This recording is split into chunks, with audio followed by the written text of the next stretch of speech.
You just ran the numbers for the 100th time this week. $1.5 million.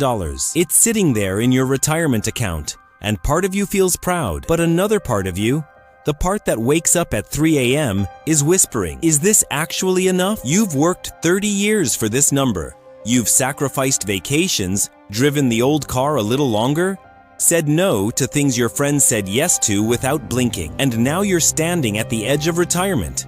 And you still don't feel certain. That feeling, that's not weakness. That's not irrational. That's what happens when nobody ever sat down and actually walked you through the math in a way that made sense. My name is Scott, and I spend way too much time thinking about retirement numbers and why smart, hardworking people still feel financially terrified even after saving more than 96% of Americans ever will. If you're someone who has done everything right and still can't shake the anxiety that it might not be enough, hit subscribe and give this video a thumbs up, because this one is going to change how you see that number forever. Here's the thing, $1.5 million sounds massive, and in a lot of ways, it is massive. But the reason it doesn't feel massive is because nobody is giving you a real, honest, unfiltered breakdown of what that money actually does for you when you stop working. So that's exactly what we're going to do today. We're going to run the real numbers. We're going to talk about the psychology that's making you feel poorer than you are. And by the end of this video, you're going to have a completely different relationship with that number. Let's start with the math, because the math is actually your best friend here. You just haven't been introduced properly. There's a rule in personal finance called the 4% rule. It came out of something called the Trinity Study, where researchers looked at historical market data going back decades and asked one simple question. What withdrawal rate allows a retirement portfolio to survive at least 30 years without running out of money? The answer they landed on was 4% per year. Now look, this isn't a perfect rule. No rule is, but it is one of the most battle-tested frameworks we have. And here's what it means for you specifically. 4% of $1.5 million is $60,000 per year. That's $5,000 every single month. And that's before Social Security, before any part-time income, before rental income if you have it. Just from your portfolio alone, you're generating $5,000 a month, and your principal is statistically likely to still be growing, not shrinking. Now you might be thinking, Scott, $5,000 a month isn't that much. And I hear you, but here's what most people don't realize. Your spending in retirement is almost nothing like your spending right now. Think about what eats your paycheck today. Mortgage payments or rent, for most retirees, that's gone or dramatically reduced. Payroll taxes, gone.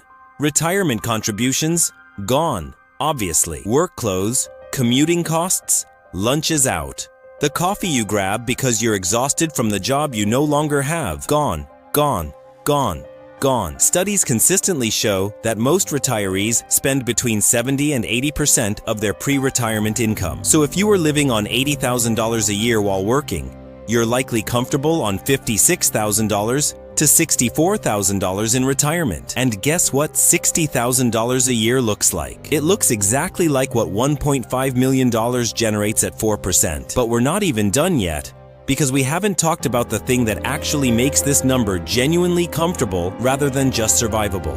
We haven't talked about Social Security. The average Social Security benefit in 2024 is around $1,907 per month. If you were a median to above median earner and you wait until full retirement age, or better yet, until 70, you could be looking at $2,500, $3,000, even $3,500 a month from Social Security alone. That's not a small number. That is $30,000 to $42,000 per year that is inflation adjusted, guaranteed by the federal government, and has nothing to do with your portfolio. Stack that on top of your $60,000 in portfolio withdrawals, and now we're talking about $90,000 to $100,000 per year in retirement income. For most people reading this right now, that is more than you're making at your job today. This is where it gets interesting. Because here's the psychological trap that most people fall into. We are terrible at imagining our future selves. There's actual neuroscience behind this. Researchers at UCLA found that when people think about their future selves, the brain activity looks almost identical to when they think about a complete stranger. You are literally not connecting emotionally with the version of yourself who will actually spend this money. And so when you try to evaluate whether $1.5 million is enough, you're not picturing retired you, the person with no commute, no office politics, no alarm clocks, spending Tuesday morning at the farmer's market because you genuinely want to. You're picturing current you, with current stress, current expenses, and current fears, just somehow without a paycheck. That's not retirement. That's unemployment. And your brain is confusing the two. Now look, I want to be real with you because blindly cheerleading a number doesn't actually help you. There are real variables that matter. Healthcare is the big one. The average retired couple will spend somewhere between $300,000 and $350,000 on healthcare costs throughout retirement, according to Fidelity's annual retirement study. That sounds terrifying until you realize that spread across 20 to 25 years, it's about $12,000 to $15,000 per year, which your $60,000 annual withdrawal absolutely handles. Inflation is the other concern people raise, and it's legitimate. But here's the thing. The 4% rule already accounts for historical inflation. Your portfolio, invested in a diversified mix of stocks and bonds, has historically grown faster than inflation over long time horizons. This isn't optimism. This is 100 years of data. The other variable is sequence of returns risk, which is a fancy way of saying, what if the market crashes right when you retire? This is real, and it matters. But there are simple, proven strategies to protect against it. Keep 1 to 2 years of living expenses in cash or short-term bonds, so you never have to sell stocks at a loss during a downturn. Some people call it a retirement bucket strategy. It means when the market drops 30%, you don't panic sell. You live off your cash bucket and let your investments recover. The people who ran out of money in retirement weren't the ones who had $1.5 million.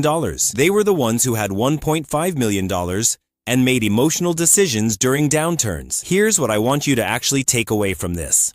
$1.5 million is not just a number that works mathematically. It is a number that represents a fundamental shift in your relationship with time. Right now, you trade time for money. Every week, you give someone your hours, your energy, your presence, and they give you a paycheck. Retirement is when that transaction ends. And $1.5 million is, for most people, in most circumstances, the number that makes that trade permanent. You stop selling your time. You stop needing to. The money works. You don't have to. The anxiety you feel isn't about the math. The math is fine. The anxiety is about identity, about worth, about what you do with yourself when the structure of work disappears, about whether you've earned the right to enjoy the money you saved. And I want to tell you something clearly. You have. The decades of discipline, the compound interest you let grow untouched, the sacrifices you made when spending would have been so much easier. That is exactly what this number is made of. It is made of discipline. It is made of patience. It is made of you. So here's your action plan. First, run your own 4% calculation. Take your current retirement savings, multiply by 0.04, and that's your safe annual withdrawal. Write that number down somewhere real. Second, go to the Social Security Administration website, ssa.gov, and pull your personal Social Security estimate. Add that to your portfolio income and see what your real retirement income picture looks like. Third, build your 1 to 2 year cash buffer so market volatility never forces a bad decision. And fourth, and this is the one most people skip, sit down and actually write out what your retirement life looks like. Not the balance sheet, the life, the Tuesday mornings, the trips, the things you'll finally have time for. Because the goal was never the $1.5 million. The goal was always the life that number makes possible. If this video gave you clarity, if you finally feel like someone explained this in a way that actually made sense, share it with someone who needs to hear it. Your friend who's been stressed about whether they've saved enough. Your parents who are on the edge of this decision. The person in your life who has worked hard and deserves to feel good about where they are. Drop a comment below and tell me, what's your biggest retirement fear right now? I read every single one, and I want to know what's actually keeping you up at night, because that's the video I'll make next. Subscribe if you haven't yet. We talk about real financial decisions for real people, and I promise every video we make is worth your time. I'll see you in the next one.